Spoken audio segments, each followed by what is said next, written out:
మనందరూ తెలుసు రీసెంట్గా తీన్మార్ మల్లన్న గారు కాంగ్రెస్ పార్టీలోనే ఉంటూనే కాంగ్రెస్ పార్టీ మీద ఫైర్ అవుతున్నారు. ఇది కులగణనకు సంబంధించి బీసీల పర్సంటేజ్ కాంగ్రెస్ పార్టీ కావాలని తగ్గించేశారని చెప్పేసి ఆయన చాలా ఫైర్ అవుతున్నారు. సో ప్రస్తుతం తెలంగాణ రాజకీయాల్లో తీన్మార్ మల్లన్న అనే పేరు బాగా వైరల్ అవుతోంది, బాగా ట్రెండ్ అవుతుంది ప్రస్తుతం. సో తీన్మార్ మల్లన్న ఈ రకంగా ఫైర్ అవడం వెనుక అసలు ఆయన ఉద్దేశం ఏంటి, అసలు ఏం ప్లానింగ్ ఉందన్నది ఒక్కసారి మనం రాఖీ బాయ్ మాటలో తెలుసుకుందాం. ఆయన సో తెలుసా అన్న తీన్మార్ మల్లన్న? ఎందుకు తెలియదు, తెలుసా బాగా. అతి కొద్ది కాలంలో మంచి ఒక ప్లాట్ఫామ్ ఎంచుకున్నాడు, మంచి డబ్బులు సంపాదించిన పర్సన్ ఎవరంటే ఆయనే ఉన్నాడు, ఎవరు లేరు నాకు తెలిసి. సో ఇప్పుడు తీన్మార్ మల్లన్న కాంగ్రెస్ పార్టీలోనే ఉంటూ కాంగ్రెస్ పార్టీ మీద ఆయన ఫైట్ చేస్తున్నారు అంటే కరెక్ట్ అంటారా ఇది? ఇప్పుడు ఆయనకు ఒక పార్టీ అంటే తెలిస్తే, కార్యకర్త అంటే తెలిస్తే, పదవి అంటే తెలిస్తే, అర్థమైందా, దాని గురించి ఏదన్నా బాగుంటుంది. అతను ఏదో డబ్బులు సంపాదించడానికి ఒకటి అడ్డం పెట్టుకొని వచ్చిండు, అనుకోకుండా పదవులు ఆయనకు సొంతమైనవి. అర్థమైందా? ఒక పార్టీని నమ్ముకొని రాలే, ఓకే, ఒక కార్యకర్తగా ఎదగలేదు, స్థాయి నుండి ఒక స్థాయి అంటే కార్యకర్త స్థాయి నుంచి వస్తే ఒక పార్టీలో ఒక పార్టీ మీద ఉన్న అభిమానం ఎట్లుంటుంది, ఆ పార్టీకి తను ఏ విధంగా ఉన్నాడు అంటే ఎంత అభిమానంతో మాట్లాడుతున్నాడని తెలుస్తుంది. ఇప్పుడు ఫస్ట్ ఏమో ఒక రిపోర్టర్గా వచ్చే, ఓకే, తర్వాత ఒక యూట్యూబ్ ఛానల్ పెట్టుకునే, దాని నుంచి కొద్దిగా పేదలకు హెల్ప్ చేస్తున్నట్టు అది చేస్తున్నట్టు యాక్టింగ్ చేసి ఒక పార్టీని బాగా టార్గెట్ చేసి హైలైట్ అయ్యే కేసీఆర్ని, ఓకే, బీఆర్ఎస్ పార్టీని కవితక్కను, లేకపోతే మన కేటీఆర్ను, హరీష్ రావుని, ఓకే, అట్లా ఒక పార్టీని బాగా టార్గెట్ చేసి ఆ పార్టీని బాగా అది చేసిన తర్వాత మనోడిని జైలుకి పోయిన తర్వాత కొంతమంది చూసేటట్టు చేసుకుని బయటకు వచ్చి కేసీఆర్ గారిని వాళ్ళు చేసే పార్టీలను అన్నిటిని కూడా పేదలు ఎవరన్నా వస్తే ఇట్లా గుంజుకున్నారని అదని చెప్పి క్యూ న్యూస్ పెట్టి దాంట్లో హైలైట్ అయ్యాయి, ఓకే, అనుకోకుండా బీజేపీ పార్టీ పిలిచే కొద్దిగా బయటకు తీసుకొచ్చే ఓ పోస్ట్ లాంటిది ఇచ్చే, ఓకే, అది చేసిండి. ఇప్పుడు కాంగ్రెస్ పార్టీకి వచ్చే, కాంగ్రెస్ పార్టీలో మళ్ళా కొద్దిగా యాక్టివ్ ఉన్నట్టే ఉండే ఒక పోస్ట్ తీసుకునే ఎమ్మెల్సీగా అయిపోయింది. అది సరిపోతలేదు, ఓ ఎమ్మెల్యేనో మినిస్టరో, అది ఒక స్థాయి కావాలి. స్థాయి కావాలంటే మళ్ళీ కులం కావాలి, కులం సపోర్ట్ కావాలి కదా, ఒక వర్గం సపోర్ట్ కావాలి. ప్రజల సపోర్ట్తో నీటిదానికి వచ్చిండు, ఇప్పుడు కుల సపోర్ట్ కావాలి. మళ్ళీ ఇప్పుడు మళ్ళా కులము మీటింగు, మళ్ళీ ఒక కథ. అసలు నిజంగా ఒక లైన్ లో స్టార్టింగ్ నుండి ఎండింగ్ వరకు చెప్పేశారు మొత్తం. ఆయన చరిత్ర అది ఏముండే తమ్ముడు, ఆయన వీడియోలు పోకపోతే అన్న నాకు ఒక 10 రూపాయలు వేసే చాలు, మీరు చూసి నా వీడియోలు నచ్చితే అని చెప్పే స్థాయి నుంచి హెలికాప్టర్లో తిరిగే రేంజ్కి వచ్చిండు తమ్ముడు. ఎవరున్నారు, ఏ యాంకర్ ఉన్నాడు, ఏ రిపోర్టర్ ఉన్నాడు, ఏ సీనియర్ జర్నలిస్ట్ ఉన్నాడు. ఇదొక ప్లాను, అర్థమైందా? ఇదొక ప్లాన్ అంటే ఒక మనిషి. ఇప్పుడు దీని మీద కూడా క్వశ్చన్ రైజ్ అవుతుంది, అంటే ఇట్లా చాయ్ తాగడానికి లేకపోతే ఒక నార్మల్ పర్సన్, ఒక బీసీ వ్యక్తి హెలికాప్టర్లో పోవద్దా?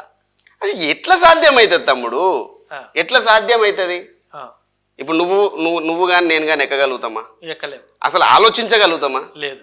కానీ మనం టార్గెట్ పెట్టుకొని వచ్చిండు తమ్ముడు. అంటే మనోన్ని ఒక విధంగా మెచ్చుకోవాలా తెలియదు, లేకపోతే పబ్బం కోసము ప్రజల్ని ఓకే చూత బనాయించిండు అనేది కూడా అర్థమవుతలేదు నాకు. అర్థమైందా? ప్రజల సపోర్ట్తోనే వచ్చిండు. క్యూ న్యూసే తనకు లైఫ్ ఇచ్చింది, అర్థమైందా? V6లో పేరు వచ్చింది, క్యూ న్యూస్ పెట్టుకొని ప్రజలు తోని ఒక మంచి పేరు సంపాదించుకున్నాడు. అంటే ఏదో మంచి చేసి అదేని కాదు, కాకపోతే ఒక పార్టీని తిడుతూ ఆ పార్టీలో వాళ్ళు ఎలా మోసం చేస్తున్నారు, ఏంది వాళ్ళ రౌడిజం ఎలా ఉంటుంది అని చెప్పి దాంతో వచ్చిండు, అర్థమైందా? ఇదంతా చూస్తుంటే మనోంది ఇది పక్క పగడబంది ప్లానే. ఇది మనోనికి ఇంకా అంతు లేదు. నాకు తెలిసి సీఎం కావాలంటాడేమో.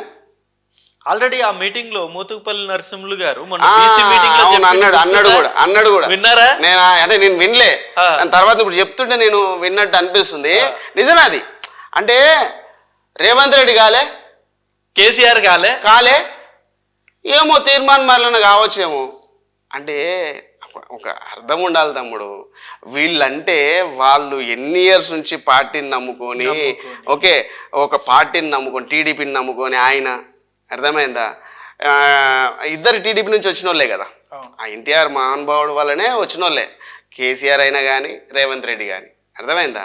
అంటే అన్ని సంవత్సరాలు వాళ్ళ ఆ పార్టీలు ఉండి ఆ సీనియర్ లీడర్లతో తిరిగి అవి నేర్చుకొని అది చేసుకున్నారు కాబట్టి ఆ పార్టీ మీద అది ఉంది. ఈయనకి ఏది అసలు రాజకీయంలోకి వస్తాను అనుకున్నాడా మనోడు? ఏడు నుంచి ఎటు పోయిండు అనేది అర్థం కాకుండా ఏదో ఎప్పుడైతే కేసీఆర్ జైలుకు పంపించాడో అప్పుడు ఇక రాజకీయ రంగ ప్రవేశం చేయాలంటే నాకు ఎంత డబ్బున్నా నాకు ఏదున్నా కూడా పవర్ లేకపోతే నాకు వాల్యూ లేదనుకున్నాడు. క్యూ న్యూస్ పెట్టిండు, గట్టిగా టార్గెట్ చేసిండు. అర్థమైందా? జనాల్లోకి వెళ్ళిండు, మంచి అంటే మంచి మంచి వీడియోలు చేయడము, మంచి కోసం మాట్లాడడం, ప్రజలకు హెల్ప్ చేస్తున్నాడు చేసిండు. తనకు కావాల్సింది తను చేసిండు. ఇప్పుడు ఏం చేస్తుండు తమ్ముడు? మొన్నటిదాకా కాంగ్రెస్కు సంబంధించిన వాళ్ళని బాగా లేవట్టిండు, కాంగ్రెస్ దాని గురించి చేసిండు. ఇప్పుడు అది సరిపోతలేదు, పార్టీకి గుర్తించలేదు. కావాలనే కోరిక ముఖ్యమంత్రి అనేది ఇక మనోనికి అత్యుత్సాహం అయితే తీసి తిప్పి కొడితే మళ్ళీ ఏడుంటాడు కూడా తెలియదు. కాకపోతే ఒక ఎమ్మెల్యే, ఒక మినిస్టర్, ఒక ఎంపీ కోరుకుంటున్నాడు అనేది ఒక అర్థమవుతుంది. కానీ ముఖ్యమంత్రి స్థాయి అయ్యేంత రేంజ్ కాదు, దాని కథ కాదు. మొన్న హనుమకొండకి క్యాన్వాయ్ చూసారా? ఆయన వెళ్ళిన రేంజ్ అది 20-30 క్యాన్వాయ్లు ఇక్కడ నుండి హెలికాప్టర్లో వెళ్ళారు. హెలికాప్టర్ దిగిన దగ్గర నుండి ఆ సభ ఆ ప్లేస్ వరకు కూడా వేరే లెవెల్లో వెళ్ళారు ఆయన. తమ్ముడు అట్లా అంటే చాలా మంది ఉన్నారు, సీనియర్ లీడర్లు ఉన్నారు. అర్థమైందా? ఏది కూడా ప్రజలు వచ్చినంత మాత్రాన పదవులు రావు. ఎంతమందిని చూడలే మనం. నీలమ్మది ఉన్నాడు పాపం, ఆయన ఎంత కష్టపడుతున్నారు. ఆయన ఇప్పటికీ పాపం ప్రజలు అభిమానంతో వస్తారు. అవును, అంతే తప్ప ప్రజలు పట్టం కడతారని నమ్మడం మన మూర్ఖత్వం. అంటే ఆయన ఎదిగిన స్టెప్ చూసి అంటే ఆయన సక్సెస్ అయ్యాడని అనుకోవచ్చు కదా మనం. సక్సెస్ ఇప్పుడు జీరో నుండి హీరో అయ్యాడు కదా. ఇప్పుడు మీరు ఒకటి చాలా మంది విమర్శలు చేస్తున్నట్టు ఆయన నిజంగా ఛాయ్ పైసలు కాడి నుండి హెలికాప్టర్ వరకు వెళ్ళాడు అంటే ఆయన సక్సెస్ అయినట్టు కదా. అది కండింగ్ సక్సెస్. దాన్ని ఎందుకని మీరు తీసుకోవట్లేదు? అవును తమ్ముడు, అది కండింగ్ సక్సెస్. నువ్వు ప్రజలకు సేవ చేద్దాం అనేది ఎట్లయితుంది? ప్రజలకు సేవ చేయడానికి కాదు, నువ్వు నీ పబ్బం గడుపుకోవడానికి నువ్వు రంగులు మారుతున్నావు. తమ్ముడు చాలా మంది లీడర్లు ఉన్నారు, నువ్వు చూస్తే. ఆయన ఉండే చూడు, విజిల్ పార్టీ ఆయన పెద్ద ఆయన జయప్రకాష్ రెడ్డి గారు. అర్థమైందా? జయప్రకాష్ నారాయణ గారు. ఆయన పదవులు కావాలనుకుంటే ఆయనకు వచ్చేటివి కాదు అతను. ఆయనకున్న నాలెడ్జ్ల ముందు వీళ్ళెంత తోలుబొమ్మలు. అర్థమైందా? ఒకటే పార్టీని నమ్ముకున్నాడు, ప్రజల కోసమే మాట్లాడాడు, డ్రాప్ అయిపోయాడు కూడా. ప్రజలు నువ్వు ఎంత చేద్దాం అనుకున్నా కూడా నాకు సహకరించట్లేదు అని చెప్పి అదే ఆయన పార్టీ మారి రన్నింగ్ ఉన్న పార్టీకి వచ్చి నేను ఆయనకున్న నాలెడ్జ్ని, ఆయనకున్న తెలివిని తీసుకుంటే ఆయన మినిస్టర్ అయ్యేటోడు.